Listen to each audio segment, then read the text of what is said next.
두 차례 경기도 국정감사가 모두 이제 끝이 나려고 합니다. 이제 대선과 수사는 어떻게 진행되는지 정치부 이현수, 사회부 이은우 기자와 짚어보겠습니다.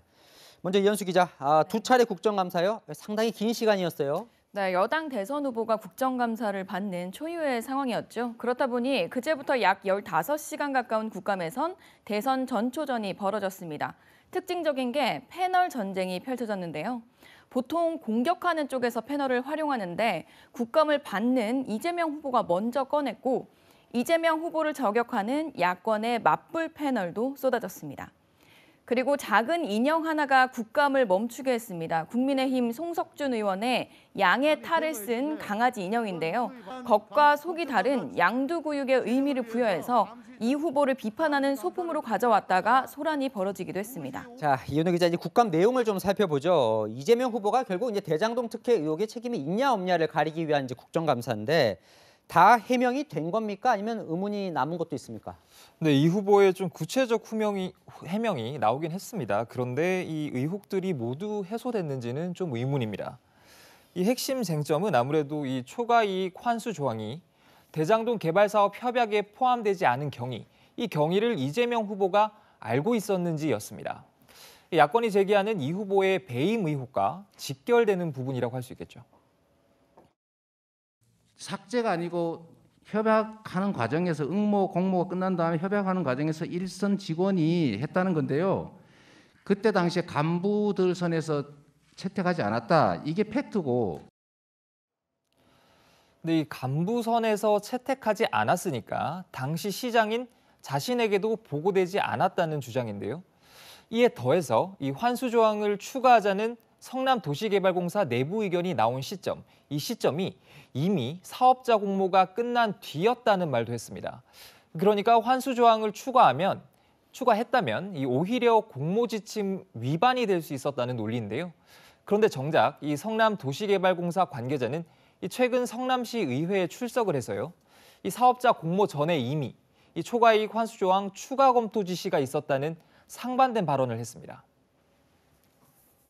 2월 13일 공모가 나가기 전에 검토를 지시를 하셨습니다. 네, 결국 이 수사를 통해서 사실관계가 밝혀져야 할 것 같습니다. 네, 이게 이제 배임 의혹을 살펴본 거고요. 그런데 뭐 살펴봐야 할 대목이 하나 더 있다면서요. 네, 그렇습니다. 이 후보가 이번 국정감사에서 위증을 했는지 이 여부인데요. 이 후보는 구속 수사 중인 유동규 전 본부장을 성남도시개발공사 간부로 임명한 게 누군지 기억이 안 난다는 입장을 고수했습니다. 본부장 임명 권한이 누구에게 있었는지 그 인사 결정 절차가 어떻게 됐는지 제가 기억이 안 납니다.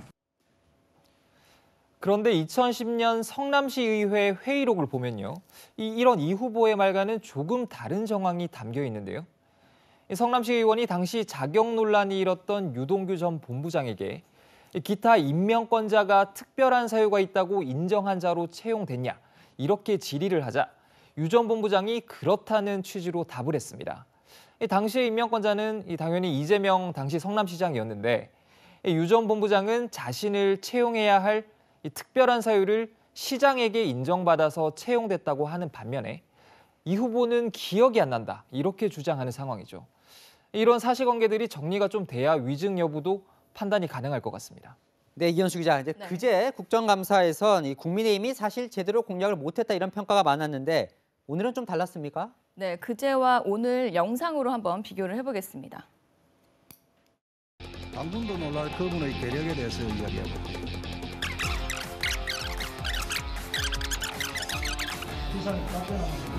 먼저 이렇게 발언할 기회를 주신 점 감사드립니다. 2011년에 유동규의 대장동 개발 추진, 그 당시에 지사님 아셨습니까? 아까도 알았다 이미 몰랐다 그것만 말씀드렸는데. 답변해 주십시오. 이거 보고받으신 바 있습니까? 이거 지금 처음 봅니다. 주민 사찰을 저렇게 했다면 적절한 겁니까? 부적절한 겁니까? 주민 사찰을 했어요? 자, 넘어가겠습니다. 이렇게 제 시간을 까먹지 마십시오. 네, 국민의힘 그제 국정감사 이후에 대책회의를 갖고 전략을 바꿨다고 합니다. 짧게 질문하고 이재명 후보의 답변도 짧은 즉답을 유도해서 향후 허위사실 공표, 즉 위증 가능성을 쌓는다는 전략이라고 설명했습니다. 그리고 여야 모두 뭐 이제 두 차례 일전을 펼친 셈인데 이번 국감 그래서 어떻게들 평가하고 있습니까? 사실 이 후보 국감에 나오라고 압박한 건 국민의힘이었거든요. 네, 두 차례 국정감사에서 대장동 개발 특혜 의혹과 관련해서 결정적 의혹 제기는 사실 없었다라는 게 정치권의 공통된 평가입니다. 그래도 국민의힘 이번 국정감사로 이재명 대선 후보의 비호감도를 높였다고 자평하고 있습니다. 본 의원이 볼 때 박철민 씨가 얼굴과 실명을 공개하며 진술서에는 박철민 씨 본인과 친구도 네, 국민의힘 대선 주자인 원희룡 전 제주시사 이 후보의 태도를 지적하면서 사악한 웃음소리와 함께 스스로 무너질 것이라고 비판했습니다. 이와 달리 민주당과 이재명 후보의 평가는 완전히 다릅니다. 완승이란 평가인데요. 이재명 후보의 평가부터 들어보겠습니다. 대장동과 관련해서는 첫날 질의보다 좀 뭐랄까요? 기대치 이하라고나 할까?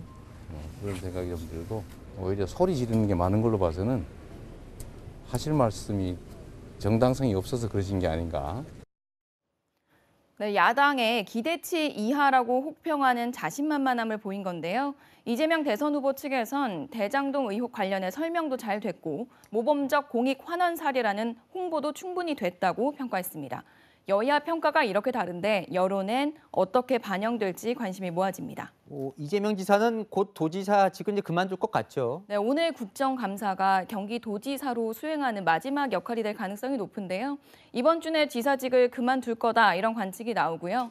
경쟁했던 이낙연 전 대표와 문재인 대통령과의 만남도 곧 있을 것으로 보입니다. 자, 이현우 기자, 이제 검찰도 뭐 국감 때 이재명 후보 발언을 지켜봤을 것 같은데 검찰의 칼끝이 이재명 후보에게도 향할 수도 있는 겁니까?